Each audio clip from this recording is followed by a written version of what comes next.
마테오가 전한 거룩한 복음입니다.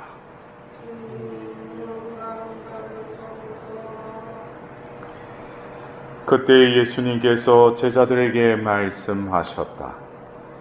눈은 눈으로 이는 이로 하고 이르신 말씀을 너희는 들었다. 그러나 나는 너희에게 말한다.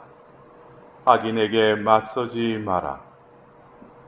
오히려 누가 네 오른뺨을 쥐거든 다른 뺨마저 돌려대어라. 또 너를 재판에 걸어 내 속옷을 가지려는 자에게는 겉옷까지 내주어라. 누가 너에게 1000걸음을 가자고 강요하거든 그와 함께 2000걸음을 가주어라. 달라는 자에게 주고 꾸려는 자를 물리치지 마라. 주님의 말씀입니다.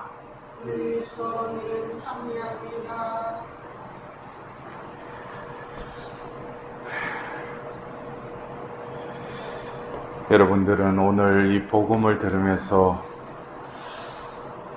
한편으로는 기쁜 소식, 복음의 말씀이지만 또 한편으로 또 이렇게 살다 보면 어떻게 살 수 있는가? 여러분들 조금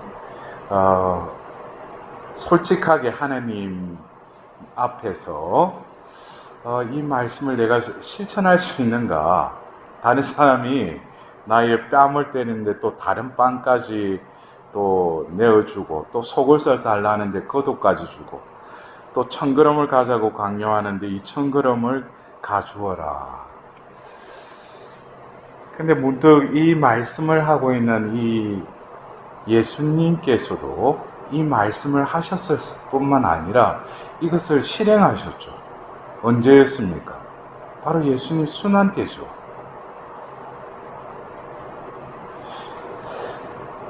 채찍질 당하기 전에 이제 그에게 가시관을 씌우면서 유대인의 왕이라고 조롱하면서 그들이 예수님의 뺨을 때리죠.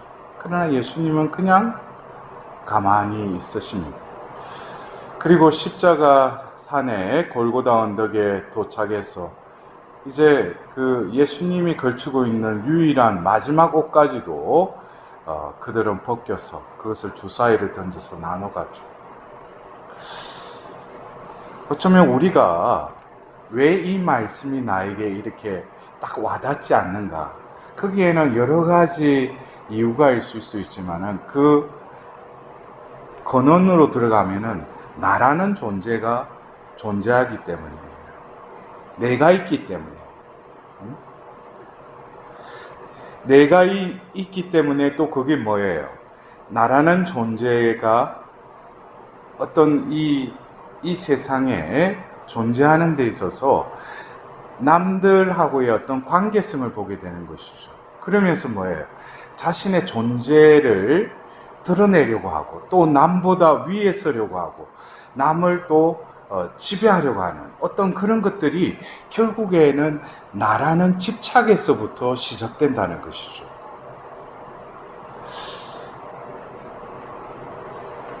그래서 우리가 이거를 무슨 불교 용어로 해탈을 하고 무슨 완전히 자기 자신을 집착해서 벗어나는가? 그것은 어떻게 보면은 다른 종교에서 추구하는 그 깨달음의 길이라면 우리는 하나님이 계시죠.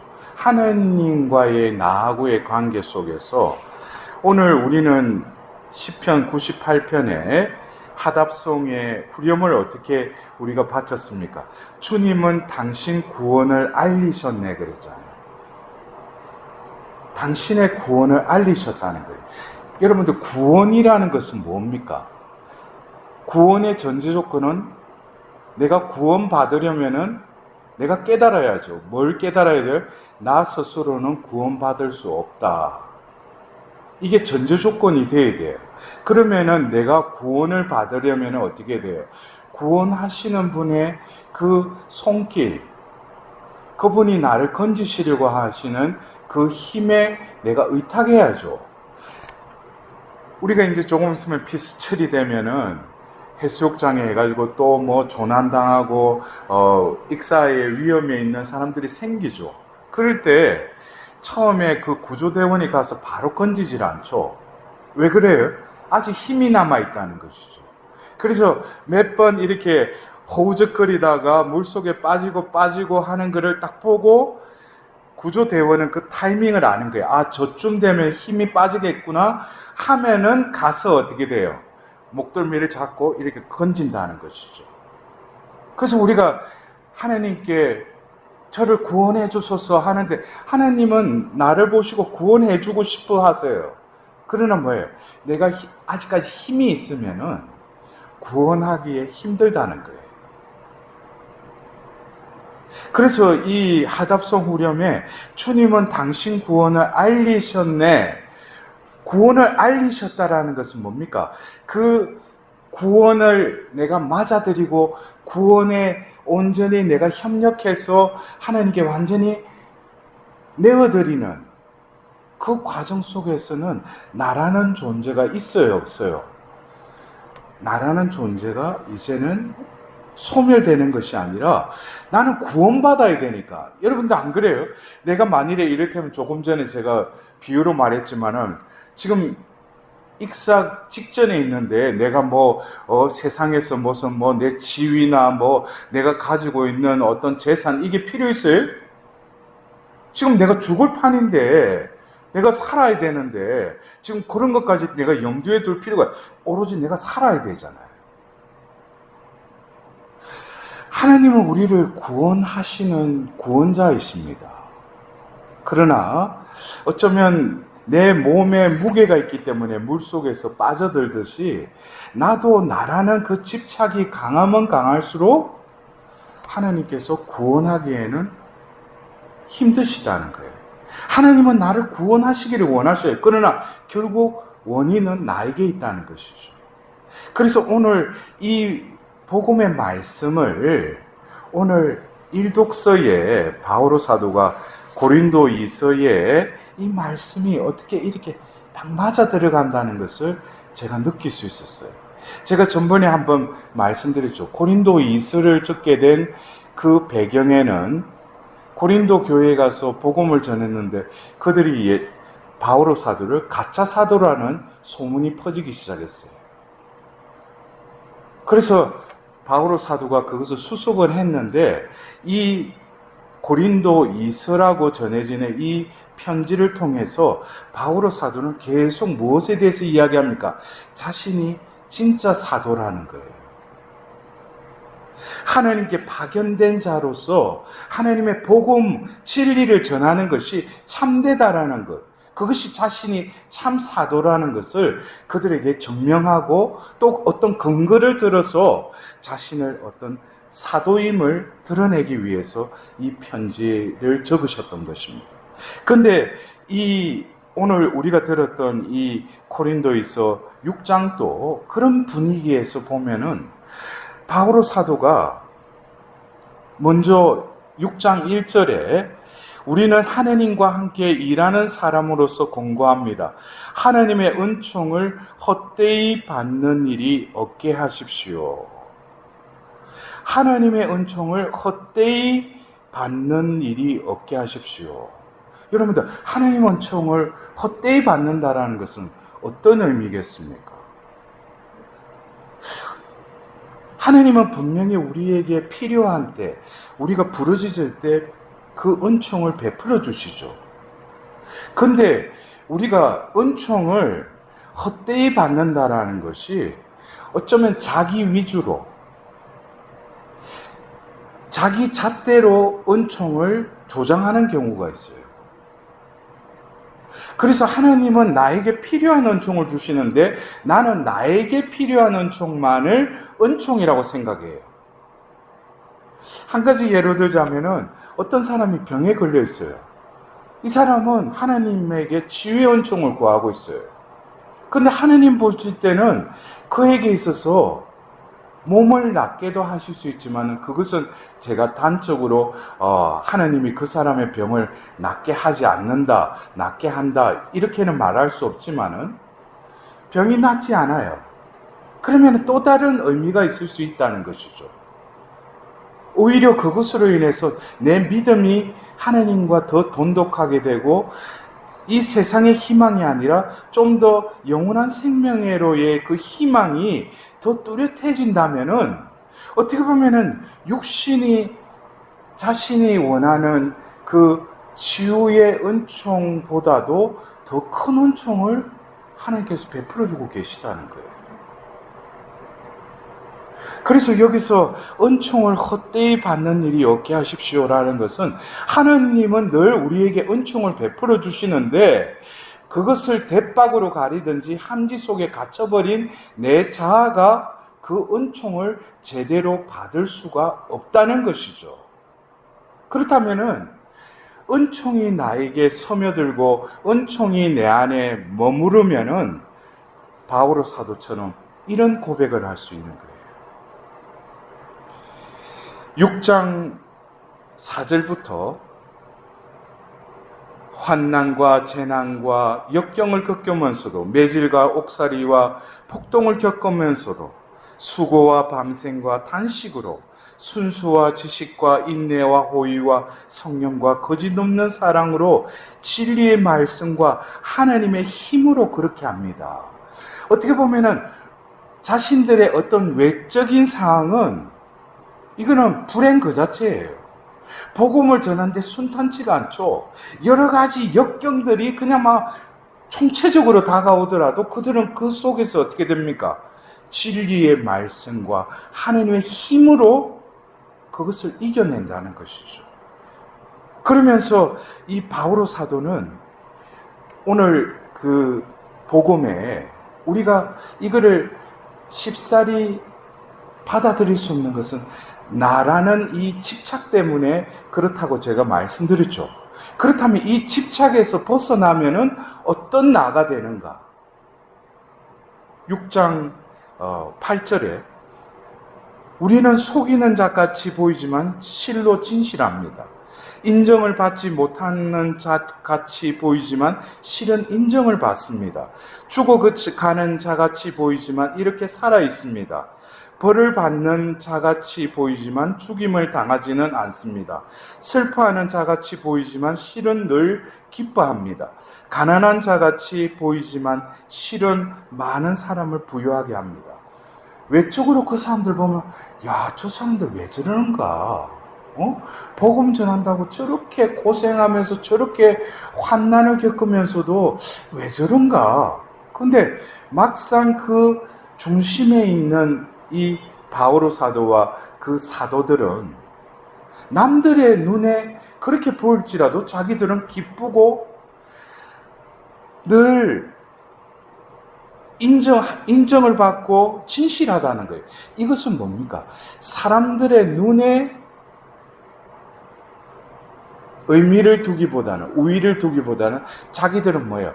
환난 중에, 슬픔 중에, 괴로움 중에도 자기들을 바라보고 함께 하시는 하나님이 나와 함께 계신다는 것이죠. 그래서 여러분들 이 말씀 가운데 오늘 우리가 들은 마지막에 바오로 사도는 이 말씀을 합니다. 아무것도 가지지 않은 자같이 보이지만 실은 모든 것을 소유하고 있습니다. 이것이 바로 왜 저 사람은 뺨을 때리는데 또 다른 뺨을 내놓는가? 속옷을 달라는데 왜 저러는가? 또 천기를 가자는데 이 천기를 왜 가는가? 그 사람은 사람들이 하는 것보다는 뭡니까? 나에게는 족한 것이 뭡니까? 내 안에 모든 것을 가지고 있다는 거예요. 그게 바로 누구입니까? 바로 예수 그리스도이시죠. 그래서 우리는 그 가톨릭 성가에 제가 정확하게는 번호를 66번인지 모르겠지만은 주 예수 그리스도와 바꿀 수 없네. 이 세상 모든 것과도 바꿀 수 없다고 그랬어요. 바오로 사도는 바로 아무것도 가지지 않은 자처럼 보일지라도 나는 뭐예요? 모든 것을 소유하고 있다는 거예요. 이게 바로 무소유이면서 하느님과 일치된 영혼이라는 것이죠. 이것이 바로 어쩌면 하나님의 은총이 그에게 늘 머물러 있는 것입니다. 어쩌면 나는 그 사람에게 잘못한 게 아닌데 이 사람이 어떻게 하다 보니까 막 내 뺨을 때려.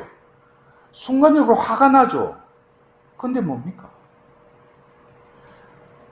그것으로 서로 또 분쟁이 일어나고 또 내가 멱살을 잡으면 또 어떻게 됐어요? 화를 더 부추긴다는 거예요. 근데 그 사람이 예상하지 못하니까 다른 뺨까지 내주면 어떻게 되겠어요? 처음에는 이 사람도 뭘 이유가 있어서 뺨을 탁 때렸지만은 다른 뺨까지 되면 이 사람 깜짝 놀라겠죠. 그 때리려고 해도 주저하겠죠. 이 사람 왜 이런가?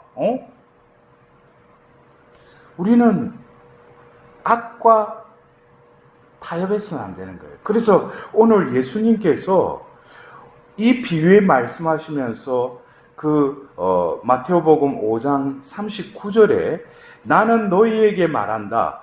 악인에게 맞서지 마라 그랬어요. 악인에게 맞서지 마라. 그러면 악인이라는 건 뭐예요? 지금 악에 북받쳐 있다는 거예요. 또 악에 사로잡혀 있다는 거예요. 이 사람에게 똑같이 눈은 눈으로 이는 이로 하면 뭐겠습니까?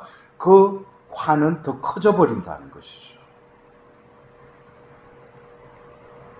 그래서 제가 서두에 말씀드렸죠. 예수님이 왜 그렇게 뺨까지 맞으면서 다 속옷까지 다 내주면서도 아무런 말도 하지 않으시고 그냥 십자가에 못 박혀 돌아가시죠. 제자들 역시 그런 서성을 보고 다 도망가 버렸어요. 어쩌면 이것은 제가 말로 이렇게 쉽게 하지만 저 자신도 이러한 상황에 맞닥뜨리면은 순간적으로 뭐예요? 내가 발동하는 거죠. 나라는 존재가. 너가 뭔데 나에게 이렇게, 여기서 보면 끊임없이 나라는 이 집착은 평화로 우리를 이끌기보다는 우리를 뭐예요? 끊임없는 분쟁 속으로 우리를 쳐넣어버리는 거예요. 이게 악의 계략이죠. 응? 너가 있잖아. 너가 어떤 사람인데 왜 저렇게 수모를 당하고 왜 너 그렇게 당하고 사니? 그러면 내가 생각해도 그게 합리적인 거예요. 그래, 어떻게 내가 이리 당하고만 살 수 있나? 근데 뭐예요? 바오로 사도처럼. 나는 아무것도 가지고 있지 않은 것처럼 보이지만 나는 모든 것을 소유하고 있다. 이것을 깨닫고 살아가는 사람은 은총을 헛되이 받는 게 아니라 은총이 늘 그와 함께 있는 것이죠. 여러분들은 어떠한 삶을 살아가고 싶습니까? 우리는 일상 속에서 끊임없이 이런 것들이 해코지하죠. 그럴 때 거기에 걸려 넘어져서 며칠 몇 날을 또 스트레스 받고 잠도 못 자고 그럴 때 악인은 맞서지 말라고 했어요. 이럴 때 나라는 이 존재가 없어지고 예수님의 그 존재만이 내가 소유하고 있는 진정한 나로서 머문다면은 남들이 어떻게 됐어요? 화가 나서 그렇게 했다고 하더라도 그 악이 더 이상 그 사람에게 침투를 못하니까 악은 뭐예요? 종적을 감춰버리는 거예요. 그러면 이 사람은 이 사람을 통해서 누구를 만나게 되는 거예요? 하느님을 알게 되는 거예요. 여러분들 이것이 어떻게 보면은 구원의 신비죠. 하느님은 나를 구원하시는 분인데 내가 한 게 아니에요. 그 사람에게. 근데 내가 그렇게 했을 뿐인데 그 사람이 뭡니까? 나로 인해서 또 구원의 길로 나아가게 된다는 거예요.